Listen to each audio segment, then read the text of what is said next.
So you said that when when in this imaginary world, when you go back in and take on a senior role in one of the large banks, we've got to get this cultural transformation. Maybe we've got to get rid of a few levels, Yeah. try to minimize a bit of bureaucracy. Would you also want to go and start spinning up your own sort of skunk works? This is very Apple. Apple, you don't hear much about them. Bang, with the Apple cards come out, the watches come out. They take small groups of people, chuck them miles away from head office and the mothership, give them some budget, keep it totally under the radar, and they just let them play. Yep. And then when something good comes up, then it's quite often awesome. We don't hear about the 99% of stuff that they do, which is rubbish, and they throw it away.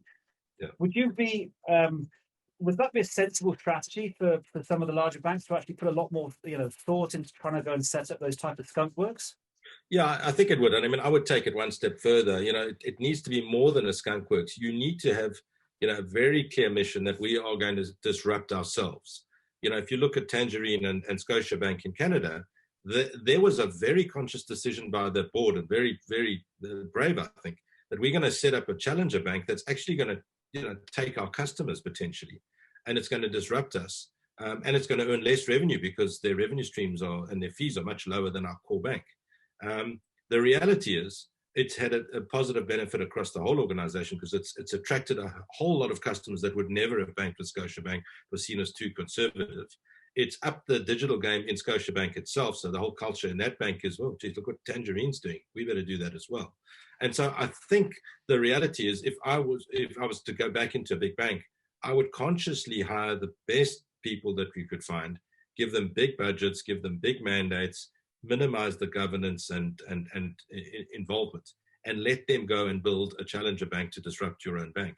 Let's just challenge that one then, Craig, because big budgets, big mandates. This is the polar opposites of what you've done at Envil. And if we, and I suppose what I'm saying there is, if we look at a lot of startups, yes, eventually you're going to have some really big budgets and huge amounts of funding because the grassroots are there. But time and again, you look at these startups over those first 2 or 3 years, they're incredibly tight, incredibly lean, incredibly focused. And the worst thing you could do is to give them a big budget because they wouldn't know how to spend it. And they'd get, so many crazy ideas and suddenly try to do everything. And in the end, do everything relatively badly. You're absolutely right, Colin. So let me just put that in perspective.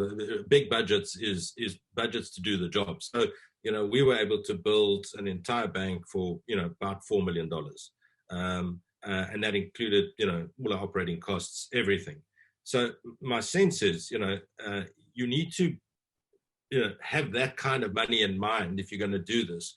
You can't just set up a skunk works like many banks have done.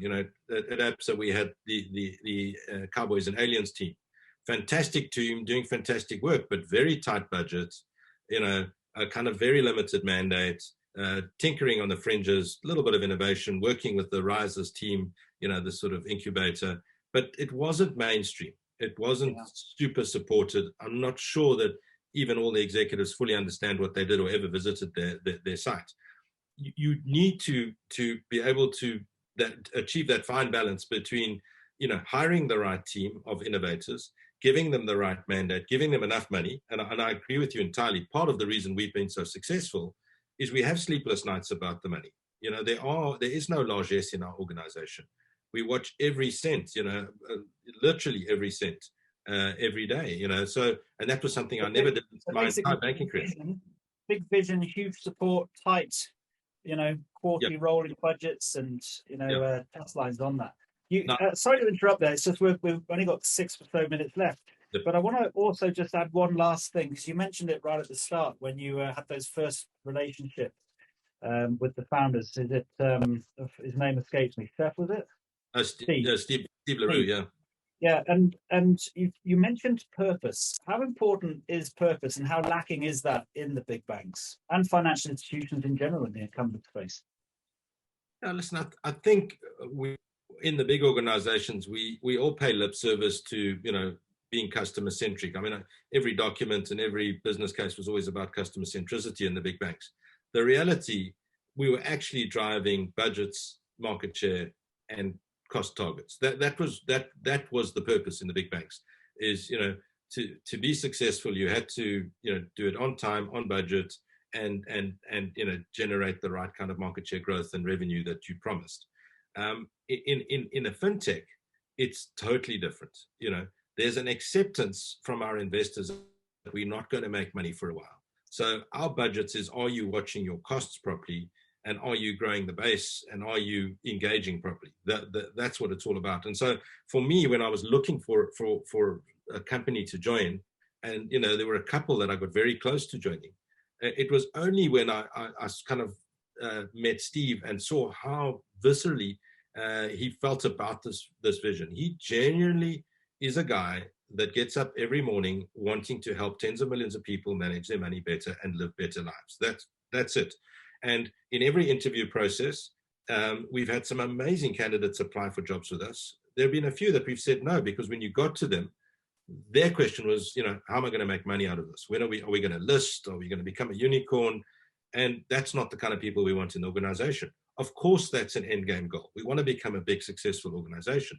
But the reason that everybody has joined Envil, literally from the software engineers onwards, is because we think we're going to build something really special that's going to help millions of people. That's it. So I think purpose is fundamental. And I think fintechs are in a very lucky position that their investors are putting money in knowing it's going to take several years to make a profit. They're not expecting a return on Friday. They're not expecting you to make a quarterly budget. They're expecting you to grow customers, build something special, and eventually, give them a good return.